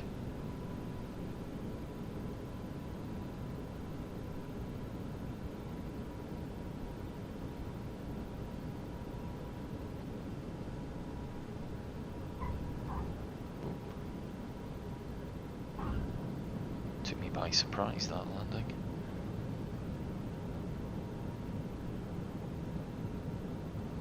Okay, we'll go to beta. Brakes. Pull the elevator back.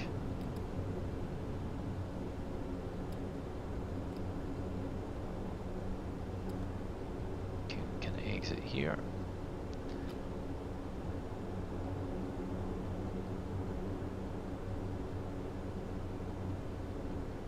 This is going to be Delta.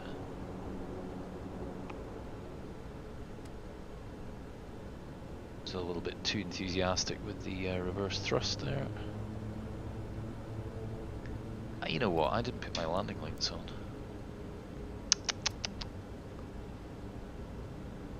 Very bad. Taxi lights can go on now as well.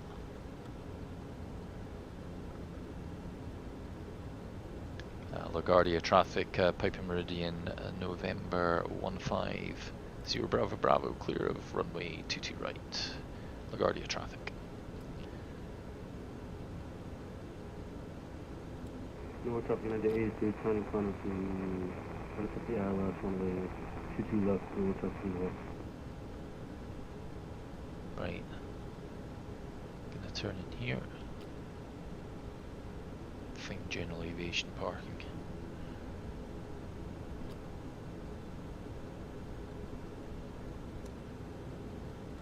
Get it in beta. Another little cool feature is I didn't use weather radar on this flight because there was no need, but if you did have it on, it will turn it off, it'll put it into standby automatically.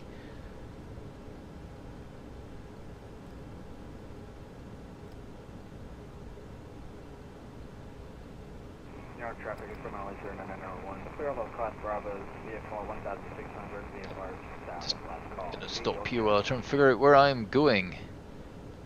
Ah, it has the general aviation parking kind of to my back and left, but it's got transient parking off to my, just off to my left, so... No traffic United 83, 8 DMB from runway 22 left, north. I think I needed to go over there. Okay, we'll do a tight turn.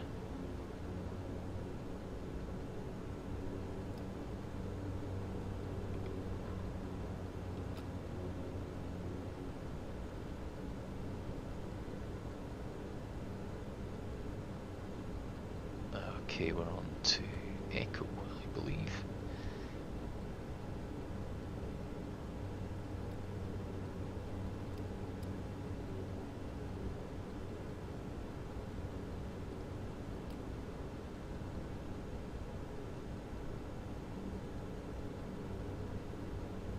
Ah, that explains what the big dotted line on the chart, that I was wondering what it was. It's a fence.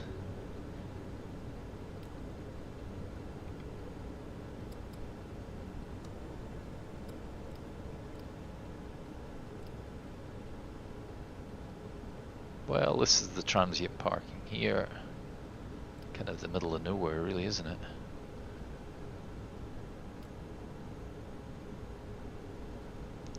Our flaps can come up, notice they're still down. Just gonna park it here. Just kind of nowhere parking, but anyway, let's park and bring it on. You can bring it out of beta.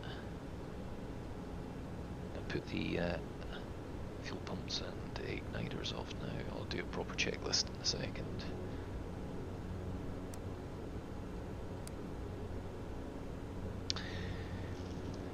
Okay, after landing, fuel pumps auto, well, they've gone off, ignition off, heat of heat. 3.5 DMB from runway 22 left, no traffic west.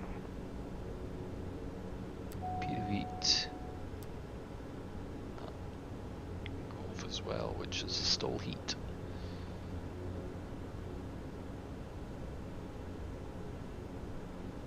Taxi lights can go off, landing lights can go off, strobes can go off, weather radar, standby, well, never turned it on, flaps are retracted, and transponder can now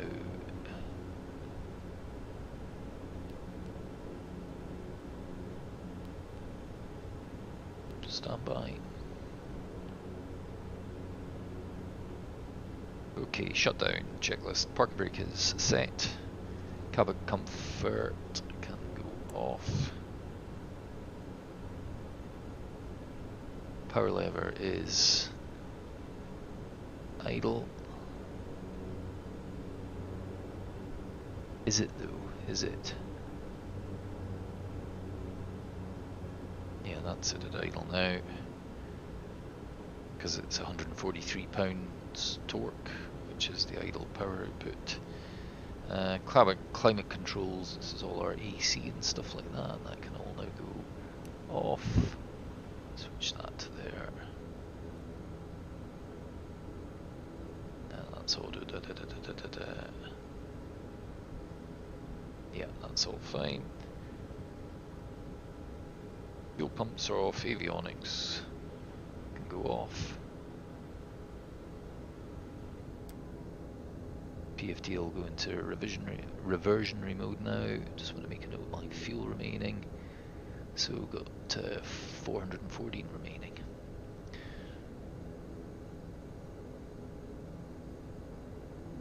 Okay, our generator and alternator can now go off. Condition lever to cut off feather.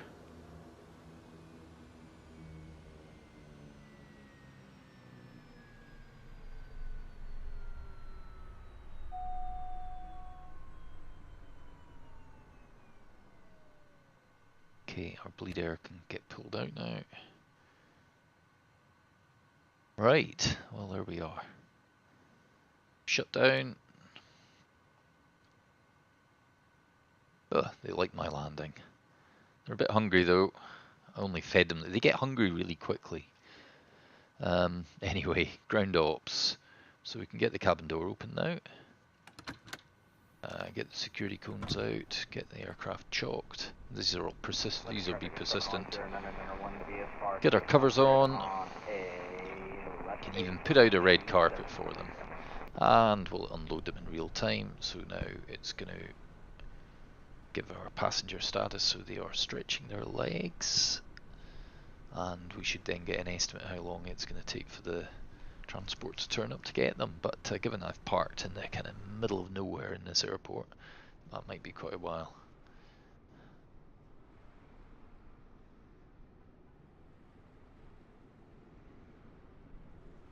Yeah, you can't quite see the redness of the red carpet. It's too dark.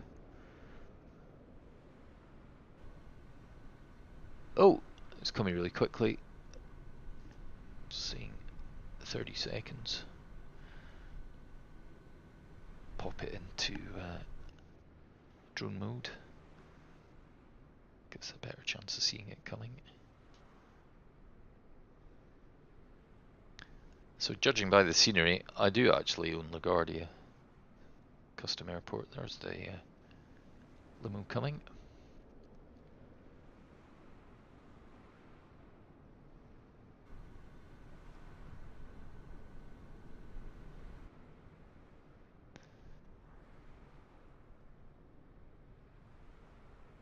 What do we got this time? We seem to have an SUV this time.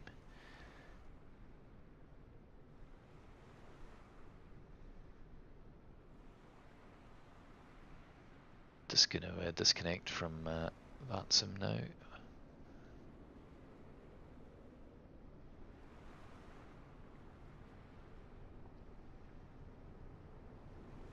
Where are you going? I've probably not parked in a regular parking spot of any kind, but that shouldn't affect it. It should still find me, park in the right place.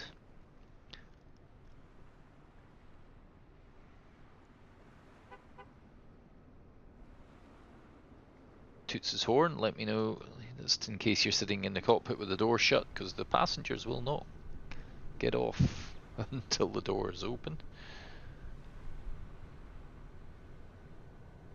So they're boarding.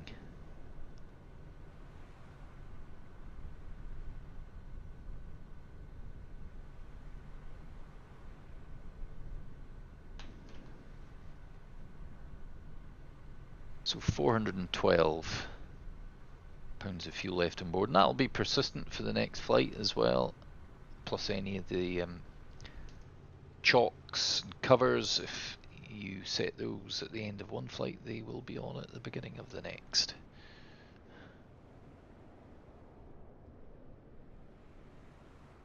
Always flying with all the failure module enabled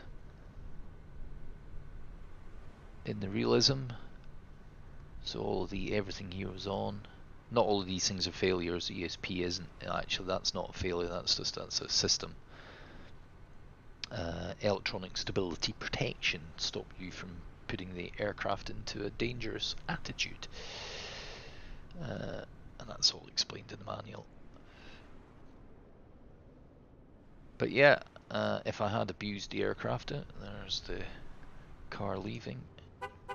And he toots his horn to let you know, oh, and he nearly hit the aircraft, but he didn't.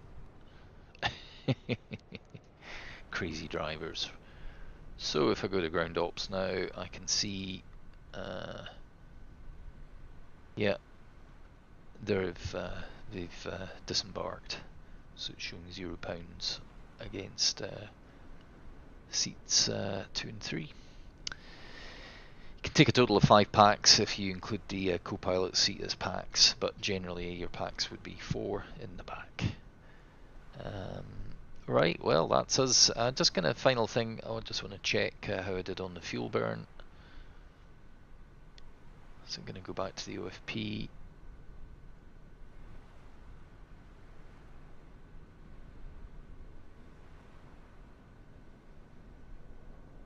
So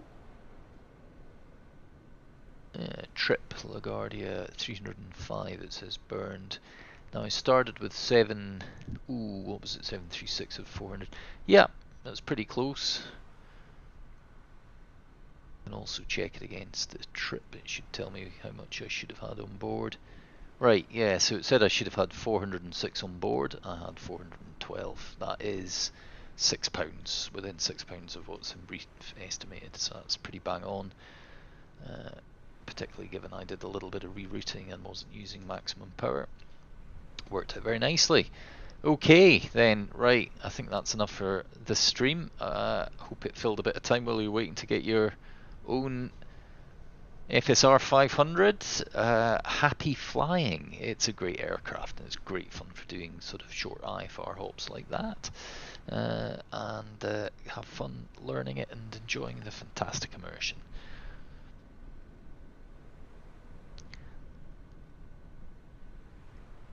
I'm just going to end the stream now. Thank you very much for watching. See you next time.